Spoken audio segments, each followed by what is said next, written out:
This channel is not to glorify drug dealing, not to glorify any of that. It's just to steer the youth from making the wrong choice in life.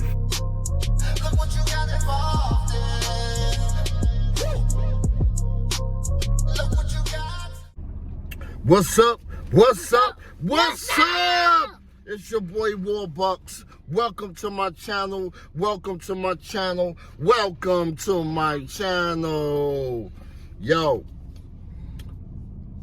salute to everybody out there that know me. Salute to everybody, man. You know what I mean? Yo, I was just on the phone with my boy Dirty Handsome, right? And we was talking about the Decepticons. Decepticons is back in the 80s, man. They was running through everything, dogs. They was from Brooklyn. They called themselves the Decepticons, man. They was robbing people, hitting them on the head with hammers. Boom, boom, boom. Joint was crazy in the 80s, yo. So we gonna start when I first got introduced to the Decepticons. All right. It was 1987, I believe. It was the Def Jam Fresh Fest tour. Who performed on the show was Everby and Rakim, KRS-One, LL Cool J, let's say Public Enemy, Stetsasonic, and we was at Madison Square Garden.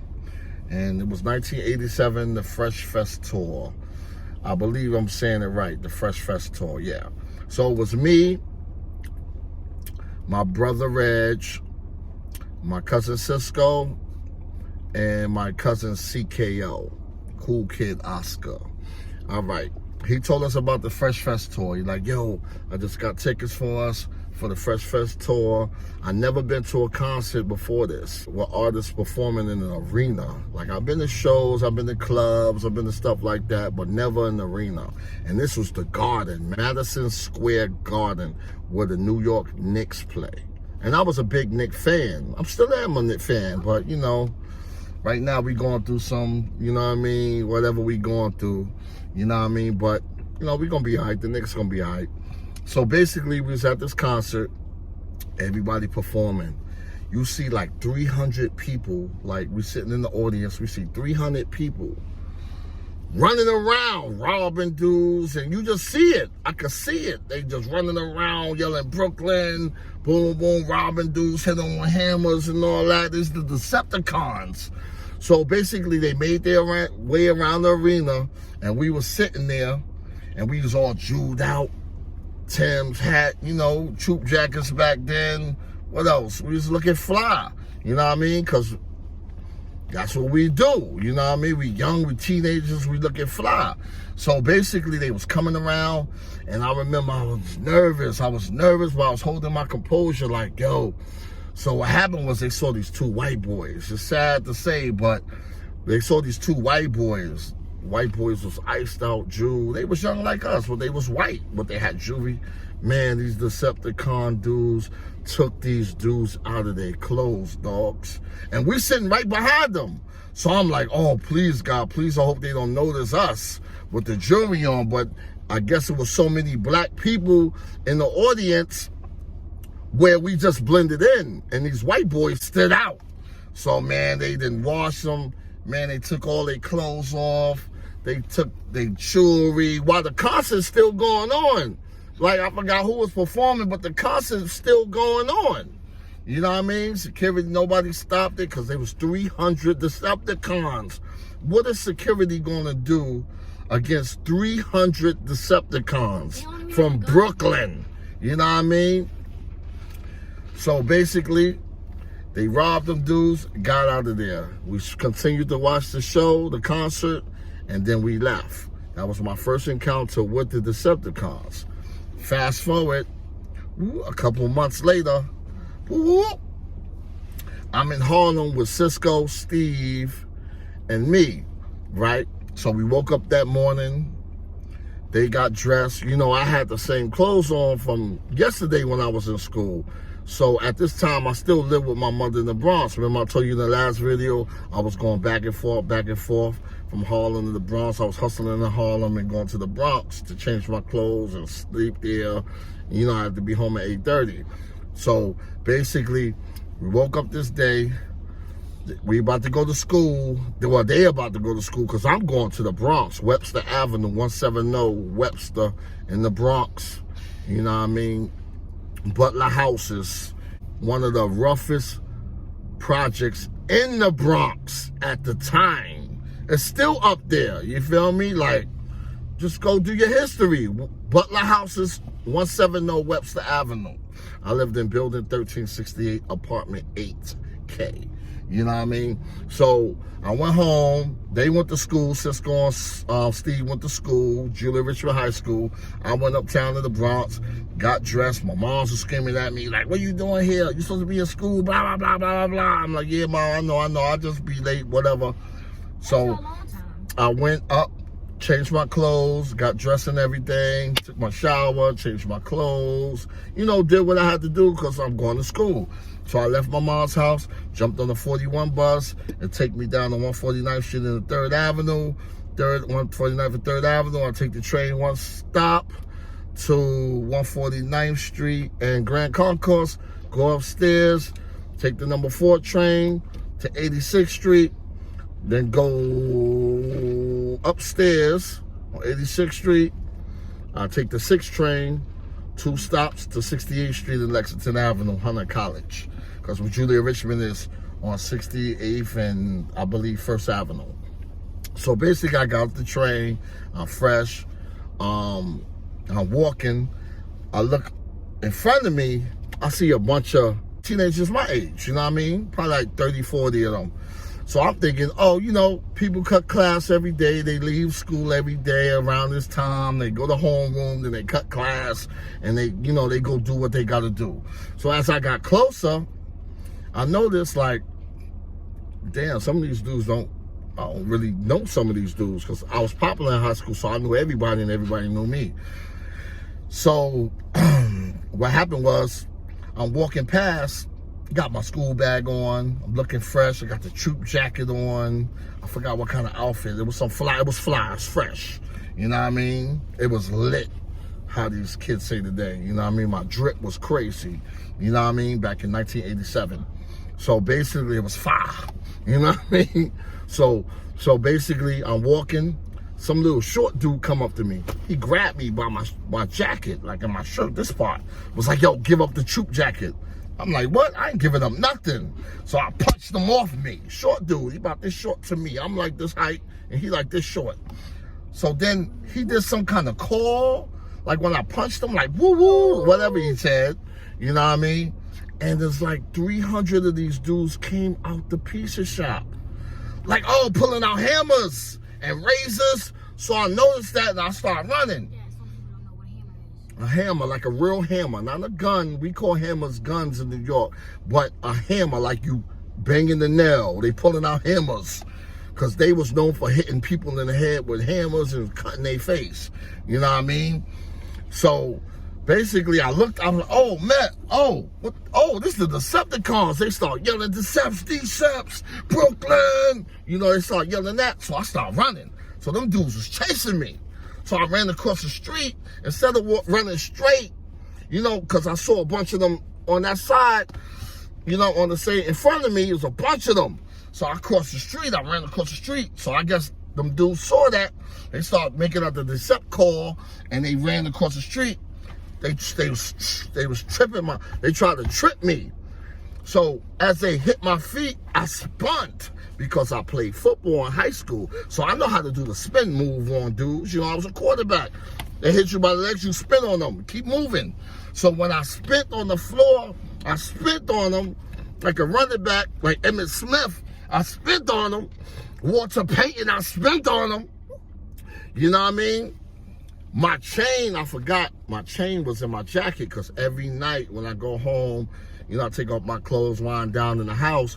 I always put my jewelry inside my troop jacket because I know in the morning after I get dressed, boom, put my jacket on, I throw my chain, my rings, and bracelets on, and I'm out the door. But my moms was stressing me so much to get out the door, because this is her wind down time. You know what I mean? We at school, you don't need to be here with me. I can watch my stories, I can just chill, do what I gotta do, and you in the way. So you gotta go to school, because my mom's is heavy on education. She don't play that. If it ain't about education, she ain't got nothing to do with you. She pushing her education, because she graduated high school. She went to college.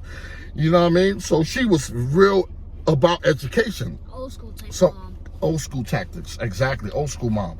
So when I spit, my chain fell out my coat inside pocket. So as I'm spinning, I see my chain. I had a big dookie rope about this thick. I paid $700 for it. So I spit, I noticed my chain fell out. So I tried to grab it. These Decepticons, they must have been like, oh, forget him. Yo, his chain right there. So they jumped on it like a pack of wolves, son. So I got up, I started running. Oh, man. I saw one dude at the end of the block. He was like this, like a baseball bat with a cane. He had a cane, like a cane that you walk with. He was like this, like he was waiting for the pitch.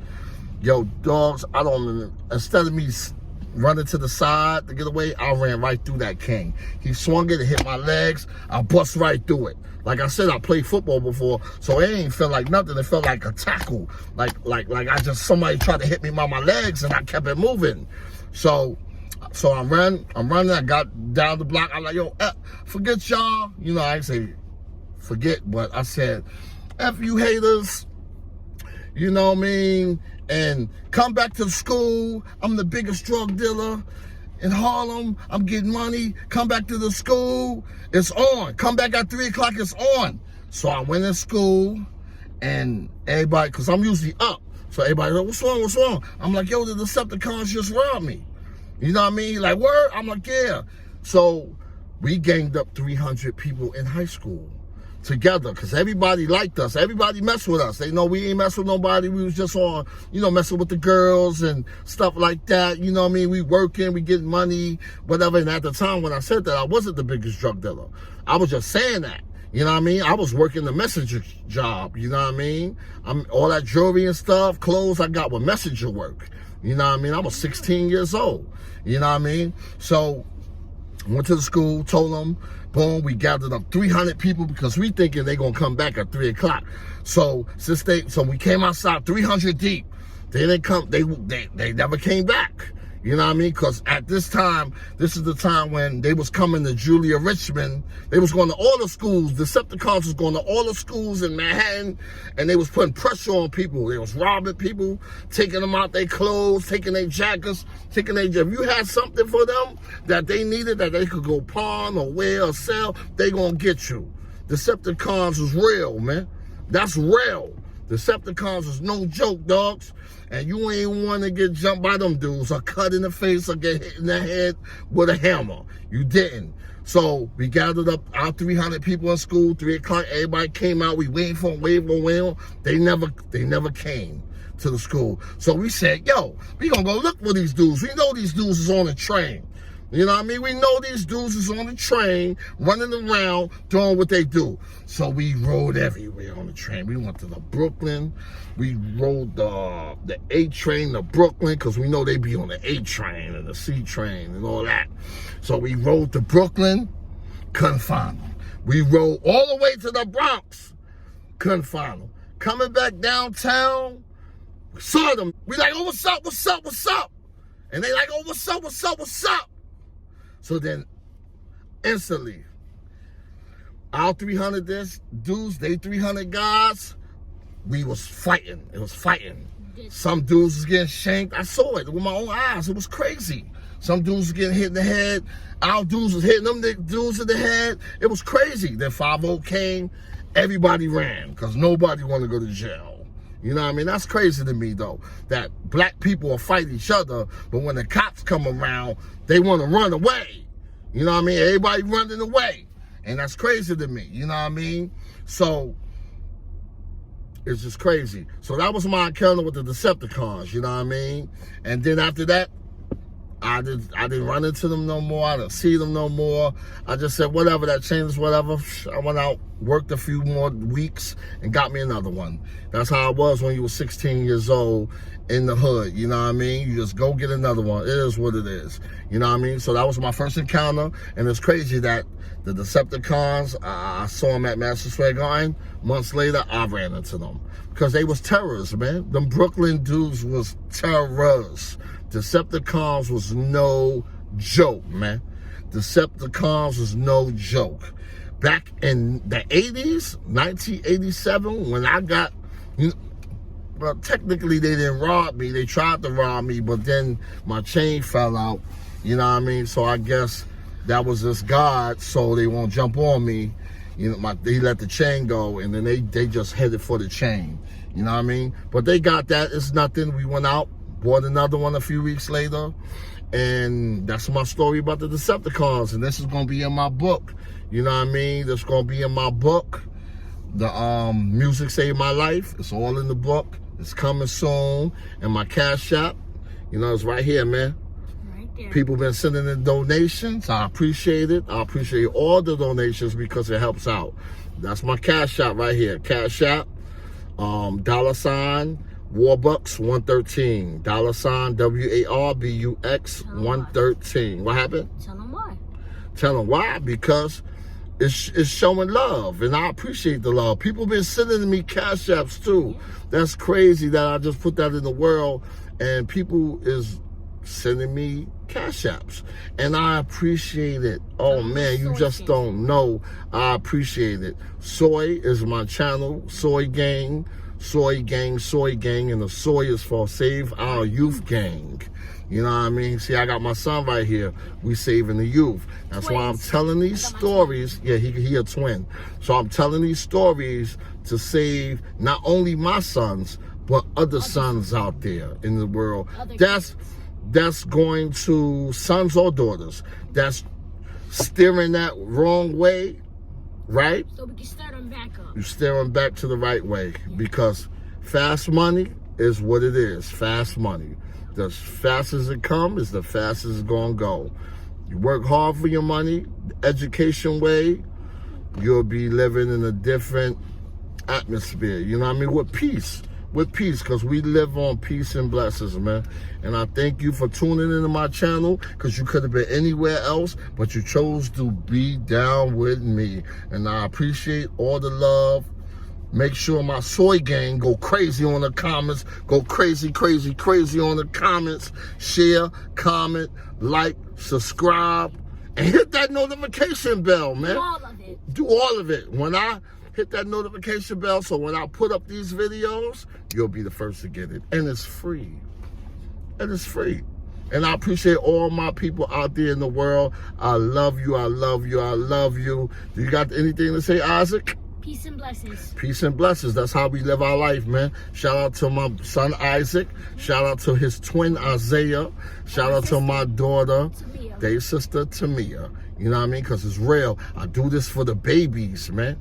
To get the babies out the street, man. Because when you misguided and you listen to your friends instead of listening to your own intuition, you get caught up in things you ain't supposed to be caught up in. You know what I mean? Salute to everybody out there. I appreciate it. I love you. I love you. I love you. And once again, Soy Gang, salute to you, man.